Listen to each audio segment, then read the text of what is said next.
이 시간은 베드로후서 6번째 시간입니다. 오늘 설교의 제목은 거짓 교사들의 심판, 거짓 교사들의 심판이라고 정했습니다. 하나님께서 여러분들에게 원하시는 것이 있습니다. 여러분들이 정말로 주를 기뻐하고 주를 즐거워하는 그 모습을 보기 원하십니다. 부모님이 퇴근해서 집에 왔는데 그 아이들이 부모를 보고 기뻐하지 않는다면 그 얼마나 부모 마음이 아프겠습니까? 여러분은 교회에 오는 것이 즐겁습니까? 혹시 교회 왔는데 보기 싫은 얼굴은 없습니까? 어떤 형제를 보고서 난 저 얼굴 보기 싫은데 하는 생각이 든다면 기억하시기 바랍니다. 하나님께서는 나를 사랑하시는 만큼 저 형제도 사랑하십니다. 나만을 위해서 예수님께서 십자가에 돌아가신 것이 아니라 저 형제, 저 자매를 위해서도 십자가에서 돌아가셨습니다. 내가 하나님 보시기에 정말 조금 더 나을 수는 있습니다. 믿음의 분량이 같지는 않기 때문이죠. 그런데 하나님은 믿음이 조금 더 나은 내가 조금 더 부족한 저 형제를 섬기라고 말씀을 하십니다. 내가 다른 사람보다 더 많은 은혜를 받았다라고 생각이 든다면 이걸로 인해서 우쭐대지 말고 그 은혜로 다른 형제를 섬기라고 성경도 말씀하십니다. 그리고 우리 형제 가운데 믿음이 약한 분이 있습니다. 섬김을 받기만 하는데 머물지 말고 성장하시기 바랍니다. 교회 다닌 지 오래되었습니다. 그런데 성장하지 못하고 계속해서 자기 유익만 구하면서 받기만 하고 불평하고 있으면 안 됩니다. 교회는 계속해서 새로운 지체가 들어옵니다. 그들은 나보다 영적으로 어릴 수 있습니다.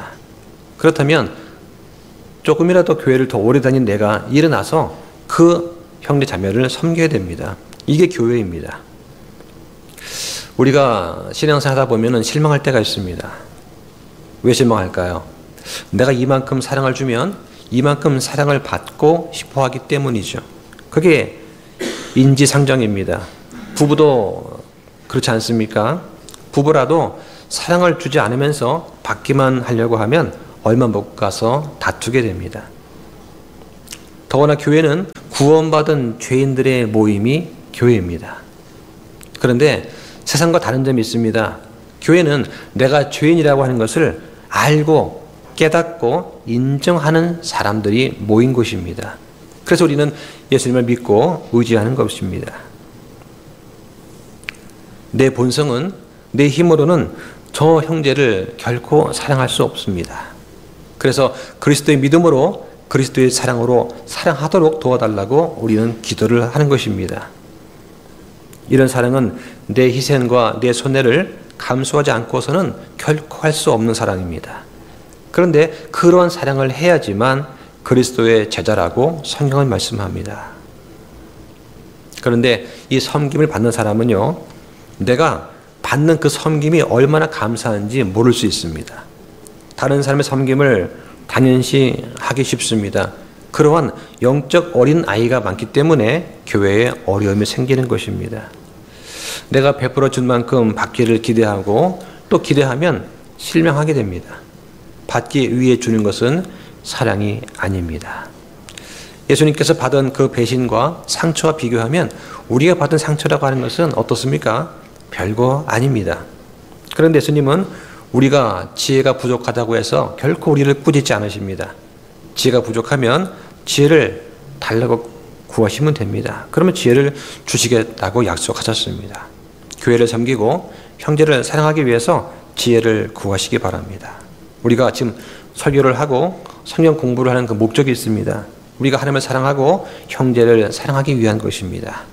그리고도 여력이 남으면 다음 세대를 가르치고 다른 교회와 또 선교사를 돕는 것이죠. 우리가 전에 로마서를 공부했습니다. 기억나시죠? 1장은 이방인들의 죄를 다룹니다. 로마서 2장은 유대인들의 죄를 다룹니다. 로마서 3장은 모든 인류의 죄를 다루고 있습니다. 그래서 이 복음 중에 복음이라는 이 로마서를 보면 앞에 1장, 2장, 3장이 모두가 죄에 대해서 말을 합니다. 성경이 말하는 것은 설교자가 복음을 설명할 때 먼저 죄부터 지적하라는 것입니다. 복음을 전할 때 죄부터 말하지 않으면 이것은 복음이 아니다라고 하는 것을 로마서의 이 구도 자체가 말씀해 주고 있습니다. 중요한 것은 내가 죄로 죽어 있는데 이걸 깊이 깨닫기 위해서는 목사의 설교를 통해서 이것이 지적이 되어야 되는 것입니다. 그래서 설교를 들을 때마다 마치 설교가 나를 공격하는 것 같고 설교가 나를 찌르는 것 같은데 이게 바로 성경이 말하는 복음을 전하는 방식입니다. 우리가 성경을 왜 안 읽습니까? 성경에 발전과 성공과 만세 형통과 복 이런 것만 있는 게 아닙니다. 무엇을 해라, 뭘 하지 말라 이런 권면과 찔림의 말씀이 성경에 많이 나옵니다. 그러니까 내 양심이 찔려서 성경을 안 보게 되는 것입니다. 성경을 읽고 묵상하면 누구든지 반드시 나의 죄를 고백하고 나를 내려놓고 나를 부인하게 되어 있습니다. 이게 싫은 거예요. 그래서 성경을 안 읽는 것입니다. 읽더라도 이런 말이 없는 그냥 유익한 잠언 말씀이나 읽게 되는 것이죠. 어떤 목사님이 이런 말씀을 합니다. 성도에게 상처를 줄까 봐 부드러운 설교만 하는 것은 그가 거짓 교사라는 증거다. 저는 이 말을 듣고 많이 와닿았습니다. 사람들이 싫어하니까 지옥과 징계와 심판 이런 주제를 가지고 설교하기를 꺼린다는 것입니다. 사람들이 들어도 양심을 찌르지 않고 덕담이 되는 그런 말만 한다면 그는 가짜 목사라고 할 수 있습니다. 설교자는 성경에 있는 모든 말씀, 특히 예수님과 사도를 통해 주신 말씀을 다 가르쳐야 되는 그런 책임이 있습니다. 그래서 이 강의 설교를 하다 보면 어쩔 수 없이 양심을 찌르고 회개를 요구하는 그런 말씀을 전할 수밖에 없습니다.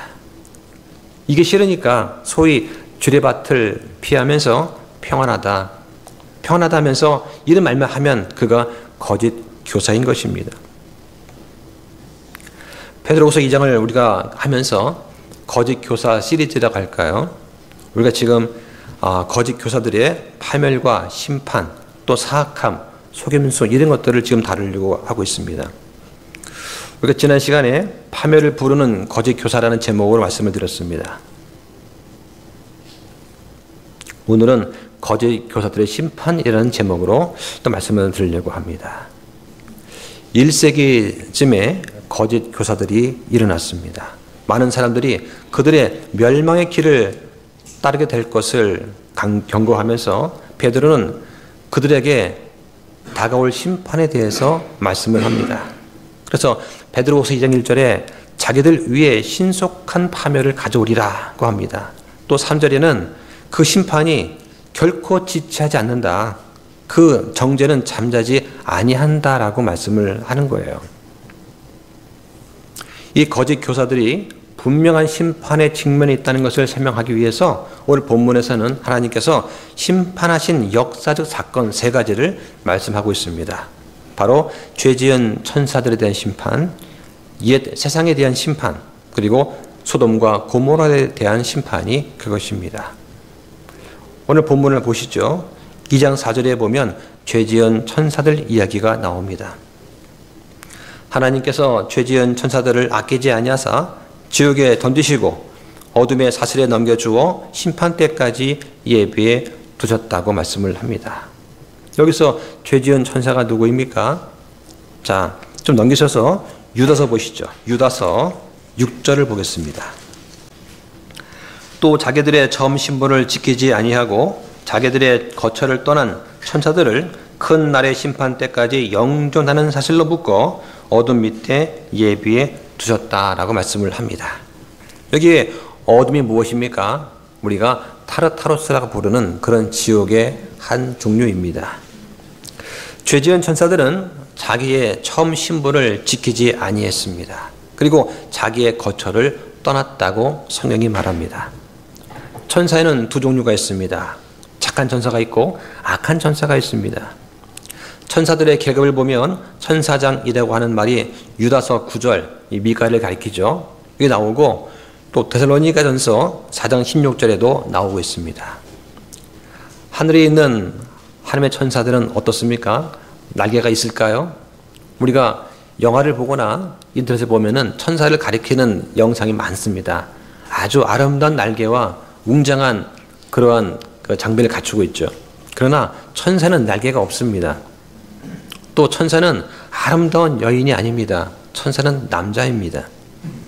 천사는 30대입니다. 뭐 10대와 어린 아기들 없습니다. 천사의 종류 중에서 스랍이라고 하는 6개 날개를 가진 천사가 있고 그룹이라고 하는 4개 날개를 가진 그런 천사만 성경은 언급을 합니다. 자기의 처음 신분을 지키지 않고 거처를 떠난 천사들은 이 창세기 6장의 하나님의 아들들이라고 불렸습니다. 이들은 사람의 딸들과 결혼했습니다. 그리고 거인을 낳았습니다. 지금 그들이 어둠 밑에 갇혀 있다고 말씀을 합니다. 이 어둠 밑이 바로 타르타로스라고 하는 것입니다. 심판 때까지 움직이지 못하게 가두어 두셨습니다. 한번 찾아보실까요? 창세기 6장 1절 보시죠. 사람들이 지면에서 번성하기 시작하고 그들에게 딸들이 태어나매 하나님의 아들들이, 여기서 말하는 하나님의 아들들은 타락한 천사들을 말하는 것입니다. 사람의 딸들을 보되 그들이 아름다운 것을 보고 자기들이 택한 모든 자를 자기를 위해 아내로 삼으니라. 3절에 주께서 이르시되 내 영이 항상 사람과 다투지는 아니하리니 이는 그도 육체이기 때문이라. 그럼에도 그의 날들은 120년이 되리라 하시니라 하였습니다. 여기 보니까 그도 육체라고 하십니다. 육체라는 말은 죄에 있는 존재가 되었다는 뜻이에요.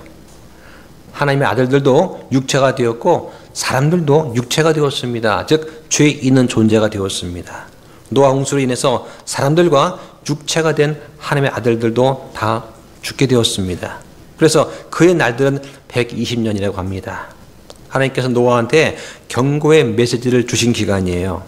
이것이 노아가 480세부터 600세 때까지를 가리킨다고 보통 봅니다.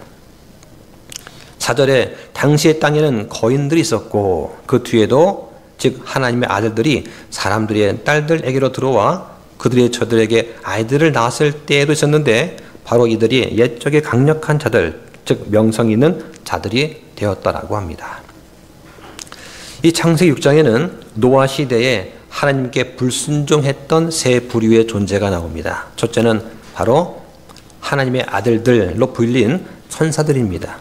둘째는 노아 당시에 죄를 지어서 대홍수로 멸망받은 모든 사람들입니다.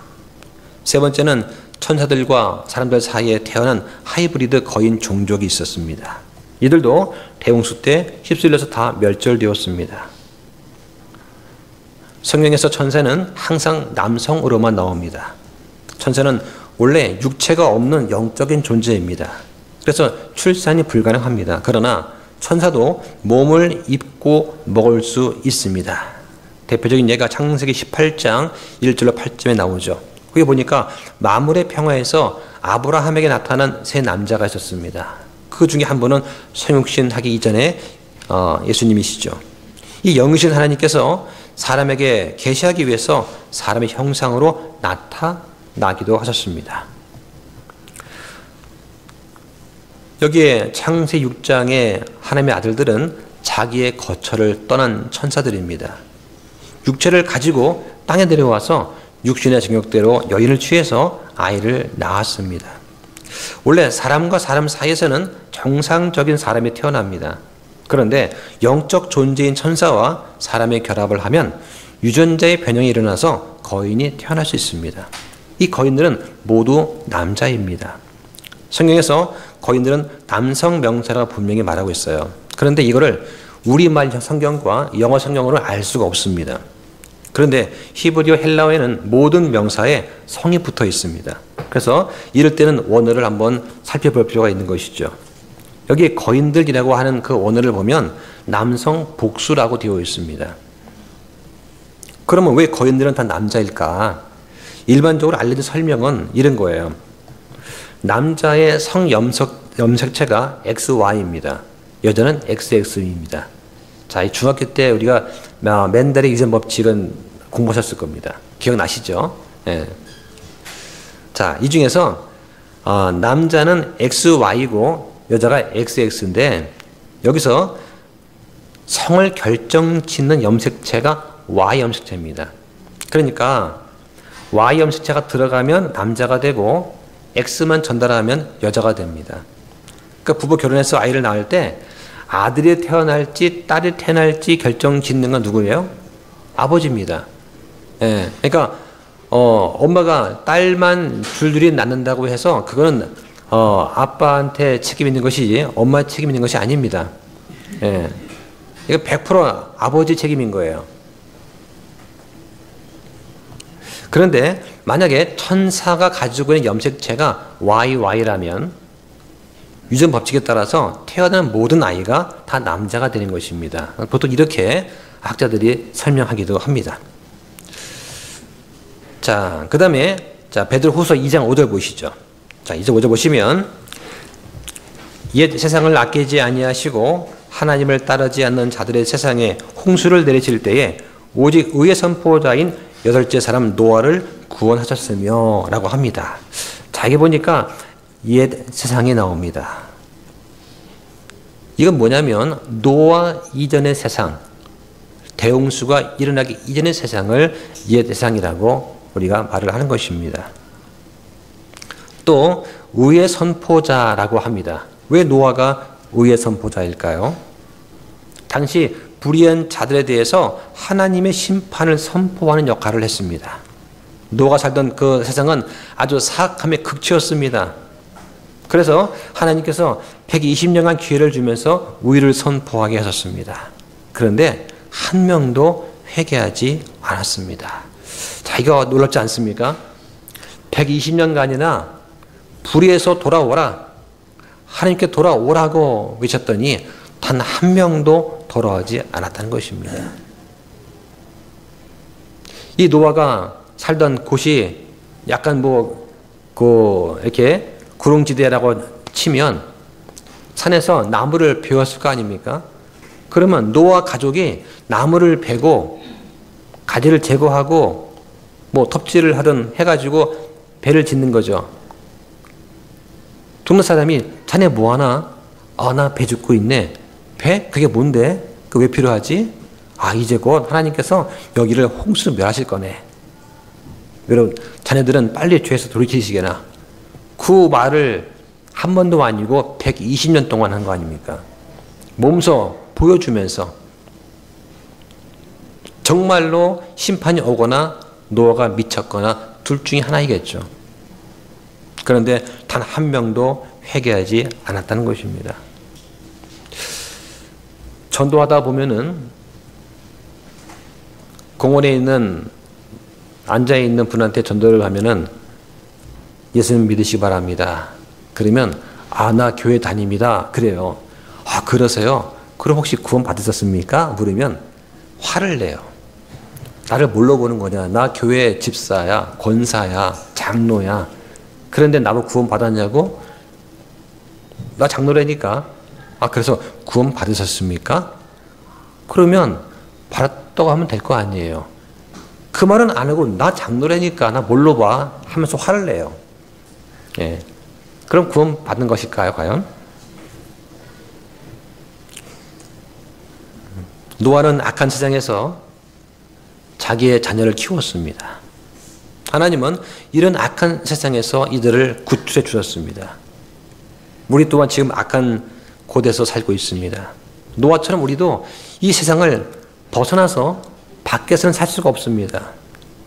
이 땅에 살면서 주님이 곧 다시 온다는 것을 선포하면서 의롭게 살아야 됩니다.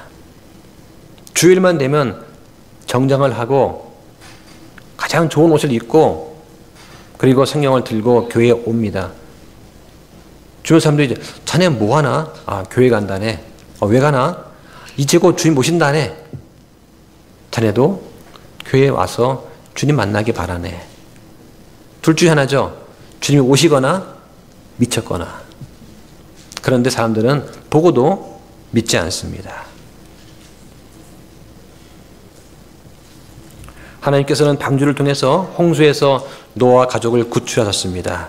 이들을 구한 이 방주는 예수 그리스도의 예표가 되는 것입니다. 노아와 7명의 식구를 포함해서 총 8명이 구원받았습니다. 그래서 8째 사람 노아라는 말이 성경에 나오는 것이죠. 노아가 마지막으로 방주에 올랐다면 8번째 사람입니다. 노아가 방주에서 맨 늦게 8번째 나왔어도 8째 사람 노아입니다. 이게 이해가 안 되니까. 왜냐하면 성경에 보면은 노아는 족보를 따져보면 아담의 10대 손입니다.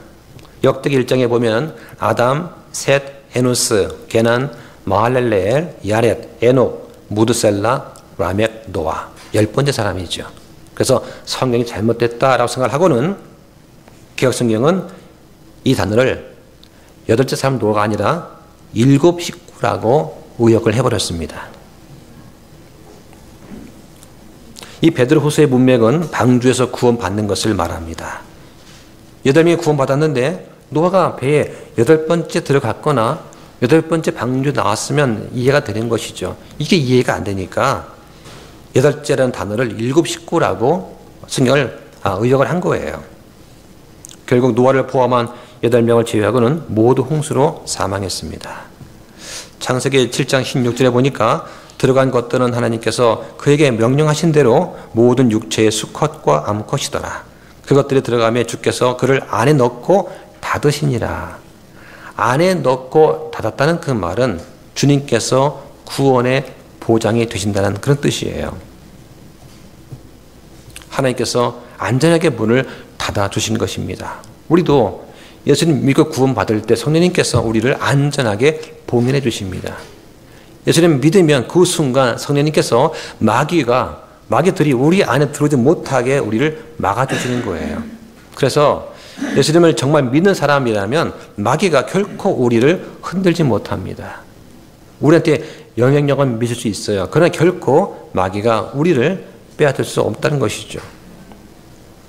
자, 그 다음에 6절로 9절을 보겠습니다.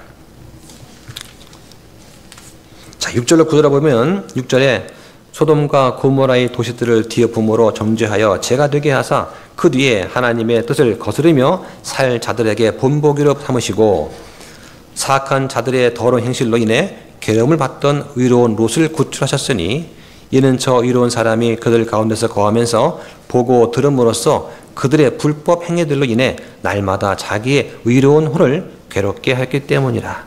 주께서는 하나님을 따르는 자들은 시험들에서 구출할 줄 아시고 또 불의한 자들은 심판 날까지 예배 두사 벌할 줄 아시되라고 하십니다. 자, 여기 롯이 나옵니다.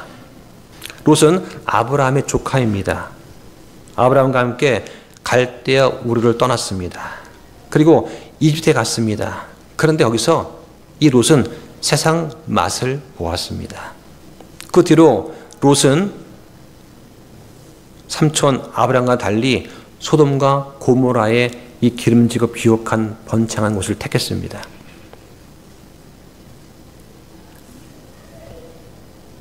롯이 한때 체포가 되고 인질이 되기도 했지만 하나님은 아브라함을 통해서 롯을 구출하셨습니다. 그런데 구출받은 이후에도 여전히 롯은 소돔에 살았습니다.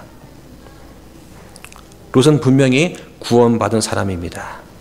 그런데 창세기 19장을 보면 롯의 두 딸이 소돔의 사람들과 결혼을 했다고 나옵니다.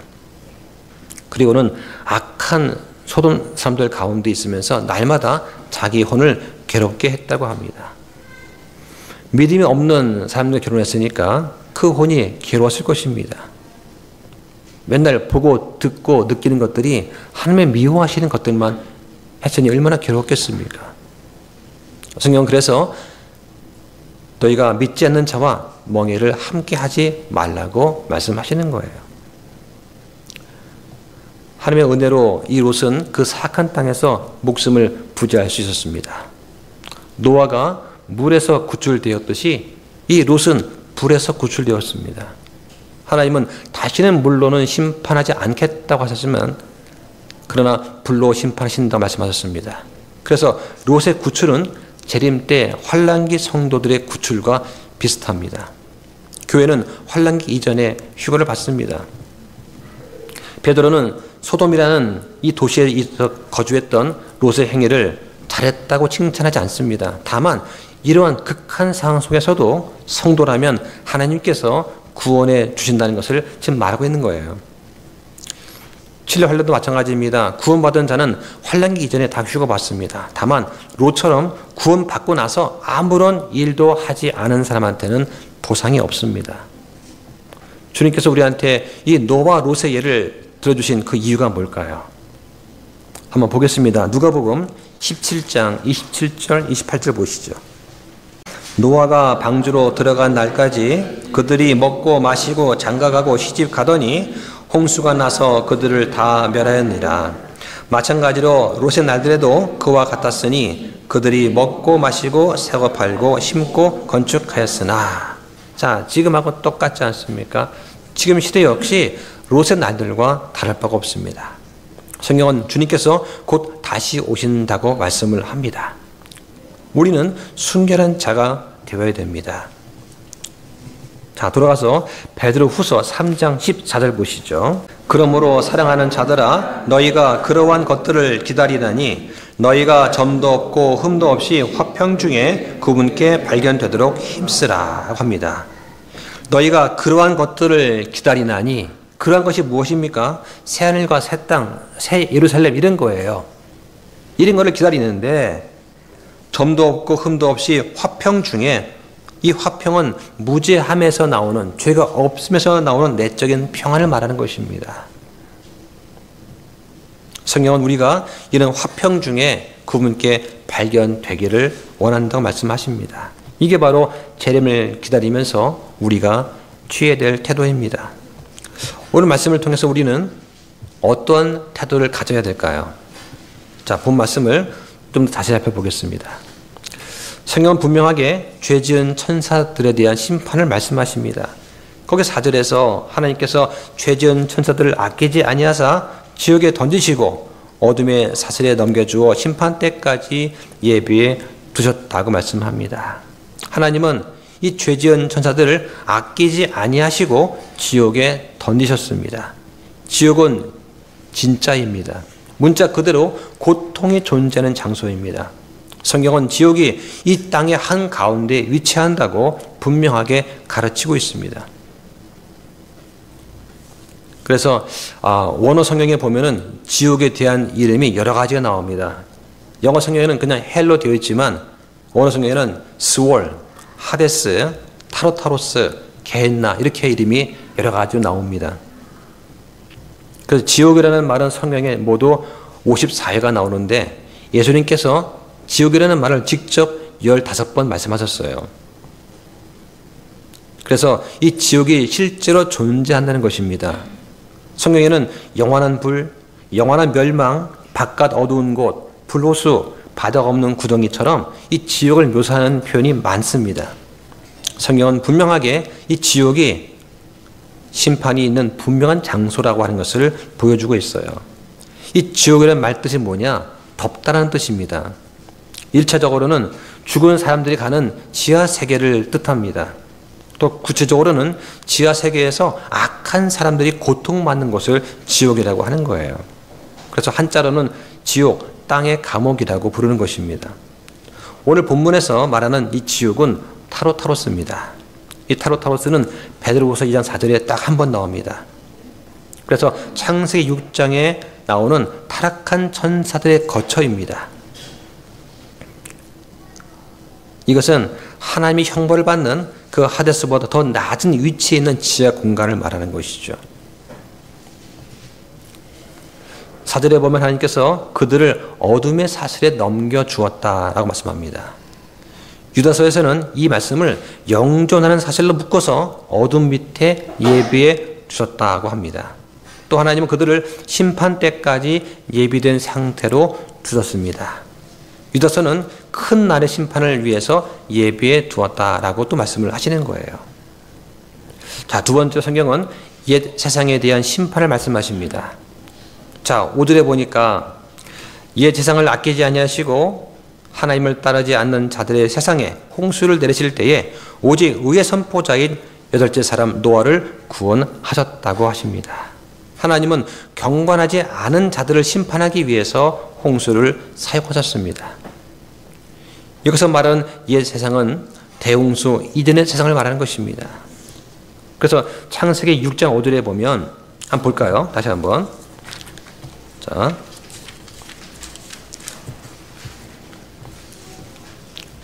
창세기 6장 5절에 보면 하나님께서 사람의 사악함이 땅에서 크고 그가 마음으로 생각하여 상상하는 모든 것이 계속 악할 뿐임을 보시고는 이라고 하셨습니다. 사람이 생각하는 모든 계획이 항상 악할 뿐입니다. 뉴스를 통해서 보고 듣는 수많은 사건, 사고들 보십시오. 사람은 다 거짓말쟁이고 본성적으로 악합니다. 놀이터에서 놀고 있는 아장아장 걷는 그 아이들을 제외하고 막 뛰어놀고 친구를 사귀는 또래가 되면 서서히 악한 인간의 본성이 드러납니다. 누가 가르쳐주지 않아도 저절로 터득합니다. 집에서는 천사 같은 아이지만 유치원에 가보면 내 아이가 또래 친구들을 괴롭히고 때리는 그러한 악동일 수가 있습니다. 그나마 법이 있어서 인간 사회가 유지가 되는데 우리나라의 법 체계는 너무나 저에 대해서 관대합니다. 실수로 사람을 죽인 것을 제외하고는 고의로 사람을 죽였으면 사형에 처하는 게 하나님의 법입니다. 그런데 사람을 교화시켜야 된다, 기회를 주어야 된다는 그런 이유로 사형 제도가 사라진 지 오래입니다. 결국 피해를 입는 것은 선량한 시민들입니다. 이것도 하나님 보시기에는 악한 것입니다. 6절에 보니까 주께서 땅 위에 사람을 만드신 것으로 인해 슬퍼하시고 그것으로 인해 마음에 근심하시며. 자, 슬퍼한다는 말이 영어로는 repent라는 단어입니다. 이게 사전에 보면 후회한다는 뜻이거든요. 근데 하나님은 후회하지 않으시는 분이십니다. 하나님은 자신의 말과 행동 결코 후회하지 않으세요. 그럼 이게 무슨 뜻이냐? 이 repent라는 단어를 슬퍼하신다고 번역을 했습니다. 이 말은 하나님께서 마음을 바꾸어서 다른 행동을 하는 것입니다.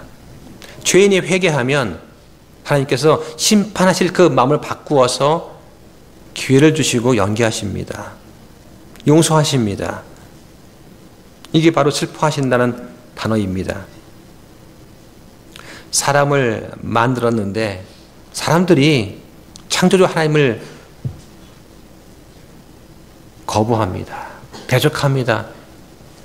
땅에 번성케 하려는 하나님의 목적, 그 뜻을 바꾸어서 하나님이 사람을 멸하신 것입니다. 이게 바로 슬퍼하시는 것이죠. 7절에 주께서 이르시되 내가 창조한 사람을 내가 지면에서 멸하되 사람과 짐승과 기는 것과 공중의 날짐승까지 다 멸하리니 이는 내가 그들을 만든 것으로 인해 슬퍼하기 때문이라 하시니라. 이게 바로 홍수의 목적입니다. 그래서 거기 11절 보시면 땅도 하나님 앞에서 부패하여 땅의 폭력으로 가득 찼으므로 하나님께서 땅을 보시니 보라 그것이 부패하였더라. 이는 땅 위에서 모든 육체가 무엇입니까? 코로 숨을 쉬는 말 맞죠. 코로 숨을 쉬는 호흡하는 모든 육체가 자기의 길을 부패시켰기 때문이라고 하시는 거예요. 사람의 사악함이 땅에서 크고 또 마음에 생각하는 것이 모두 악하기 때문에 이것이 바로 하나님을 슬프게 하였습니다. 땅에 번성하고 충만히 채우라는 그 뜻을 돌이키셔서 사람과 짐승을 다 멸하기로 작정하신 거죠. 하나님은 처음에 동물들과 사람을 창조하시고 보시기에 좋았더라 하셨습니다. 자신의 창조물을 보시고 기뻐하시던 하나님께서 이제 그들을 멸망시키려고 하시는 거예요. 창조주 아버지의 마음이 얼마나 아프셨을까요? 그러면 이 창조물인 사람이 창조주이신 하나님을 따르지 아니함으로 온 세상을 멸했다면 자기들을 대속하신 이 핏값을 치르고 사신 그 주를 부인하는 이 거짓 교사를 멸망시키는 것은 정말 당연하지 않겠습니까? 성경을 통해서 경건하지 않은 자들의 결말이 어떠한가를 알려주었지만 믿지 않고 고의로 자기를 사신 주를 부인한다면 멸하시는 것이 마땅하고 공의로운 것입니다. 하지만 하나님께서는 그 가운데 노아를 구출하셨습니다. 세상을 멸망시키기 위해 사용된 이 동일한 홍수가 노아를 살리기 위해 사용되었습니다. 한번 찾아볼까요? 베드로전서 3장 20절 보시죠. 이 영들은 전에 노아의 날들에 방주가 예비되는 동안 즉 하나님께서 한번 오래 참고 기다리실 때에 불순종하던 자들이라. 방주 안에서 물에 의해 구원받은 자가 몇 안 되니 곧 8번이라 고 말씀하십니다. 우리는 지금 경건하지 않은 자들, 하나님의 뜻을 따라 살지 않은 그런 사람들 사이에 둘러싸여서 살고 있습니다. 우리의 문화는 소돔과 고모라 같습니다. 복음의 빛이 어둠을 밝게 비추지 못하는 그런 상황에 있습니다. 이 상황은 앞으로도 계속 심해질 것입니다. 그 가운데서 우리는 우리 자녀와 다음 세대를 키우며 살아야 합니다. 어떨 때는 참 답답하고 막막합니다. 우리는 말씀 가운데서 위로와 소망을 찾아야 됩니다. 하나님은 노아를 주목하셨습니다. 자, 또 가보시죠. 창세기 6장 8절 보십시오. 그러나 노아는 주의 눈 앞에서 은혜를 입었더라. 여기 은혜라는 단어가 성경에서 처음 나오는 단어입니다. 은혜라는 단어가 여기 처음 나오는 것이죠. 자, 또 한 페이지 넘기셔서 7장 1절 보시죠. 다음 페이지에 7장 1절 있습니다. 시작. 주께서 노아에게 이르시되 너와 내 온 집은 방주로 들어오라. 내가 이 세대 가운데서 내 앞에 의로운 것을 내가 보았느니라. 방주로 들어오라고 하시는 겁니다. 방주로 들어가라가 아니에요. 하나님께서 방주 안에 계시기 때문에 노아와 너의 가족이 나의 있는 곳으로 들어오라고 하는 것입니다. 하나님께서 노아를 부르시는 거예요. 보내시는 것이 아니라 부르시는 것입니다. 내가 보았느니라. 이것은 하나님께서 그 노아가 위롭다고 하는 것을 인정하노라, 그런 뜻이에요. 패역한 세대 가운데서도 노아는 하나님과 동행했습니다. 노아는 행동과 말로 의를 선포하는 그런 사람이었습니다. 그렇다면 우리도 이 시대에 의를 선포하는 자가 되어야 마땅하지 않겠습니까? 우리의 말과 우리의 행동으로 우리가 의를 선포할 수 있어야 됩니다. 세상과는 다른 모습으로 우리는 살아가야 되는 것입니다. 성경 우리한테 두 가지 방법으로 위로와 권면을 주십니다. 하나는 거짓 교사에게 주는 파멸을 내리는 것과 또 하나는 신실하게 남아있는 자들을 보존해 주는 것을 통해서입니다. 그 6절과 9절에 잘 나와 있습니다. 소돔과 고모라의 그 도시들을 통해서 우리한테 위로를 주시는 거예요. 여기 말씀 보면은 하나님께서 소돔과 고모라의 도시들을 죄가 되게 하셨습니다.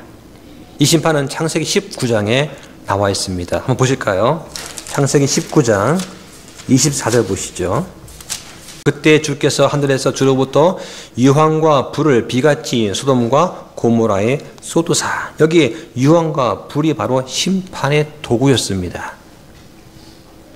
그 도시들과 온 평야와 그 도시들의 모든 거주민들과 땅 위에서 자라난 것을 엎어 멸하셨더라 겁니다. 그러나 그의 아내는, 그는 롯이죠. 롯의 아내는 그의 뒤에서 뒤를 돌아보았으므로 소금 기둥이 되었더라.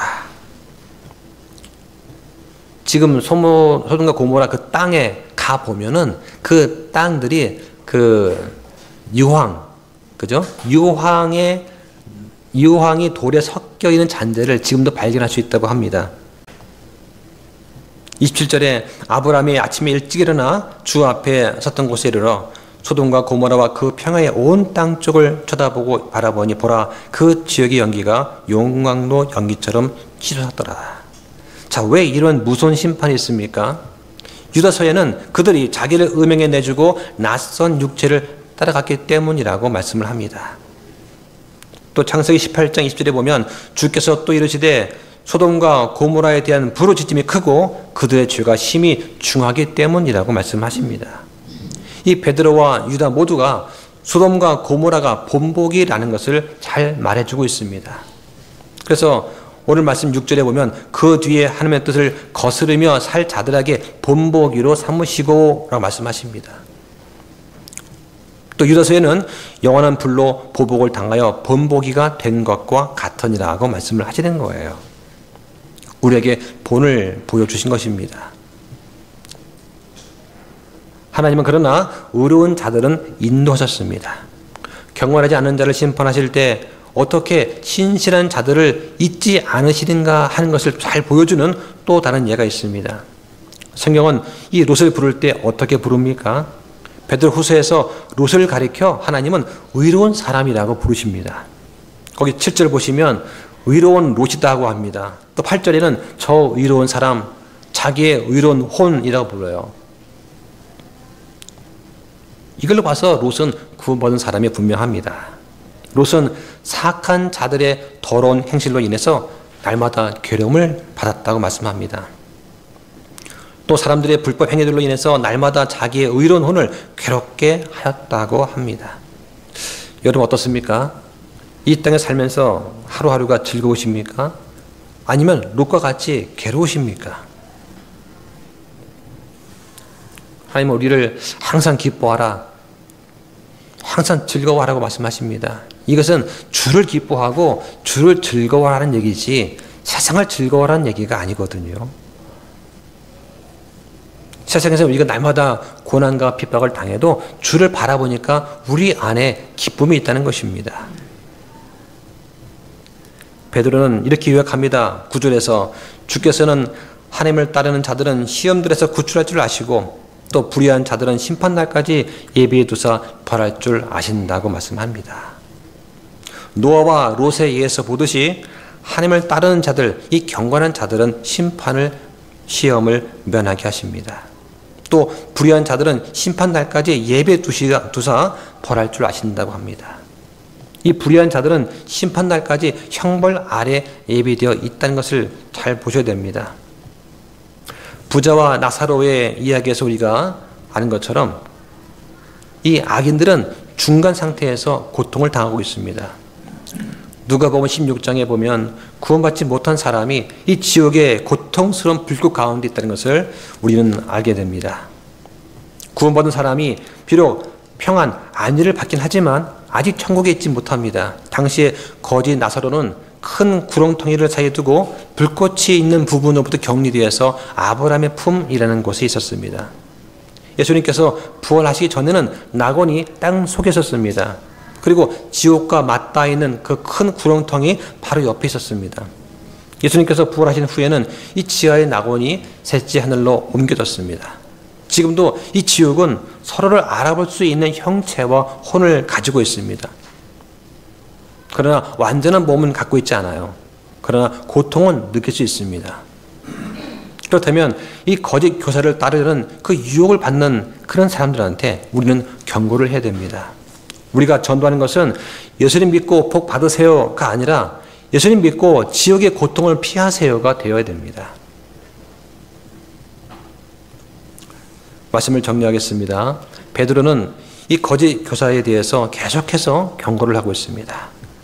거짓 교사는 파멸할 것입니다. 거짓 교사에게는 심판과 형벌이 예비되어 있습니다. 베드로는 계속해서 그들의 사악함과 속임수에 대해서 더 많이 이야기를 하고 있습니다. 오늘 본 말씀을 통해서 우리는 이 거짓 교사의 심판과 멸망은 결코 지체하지 않고 잠자지 않는다는 것을 알아야 됩니다. 과거에 있었던 이런 심판이 미래에도 분명하게 심판의 날이 있다는 것을 보증한 것입니다. 그러나 주님께 신실한 사람들은 노아 롯처럼 구출될 것입니다. 우리가 자신을 돌아보고 살펴볼 때 사악한 자들의 더러운 행실로 인해서 괴로움을 받던 이 의로운 롯처럼 우리가 그들 가운데 거하면서도 하나님 보시기에 옳지 않은 것을 보고 들음으로써 날마다 우리의 의로운 그 혼을 괴롭게 할 때 우리는 계속해서 심판과 구원의 주님을 생각해야 됩니다. 주를 바라보아야 됩니다. 그 가운데 우리에게 참된 위로와 평안이 있게 될 것입니다. 자, 기도 마치겠습니다.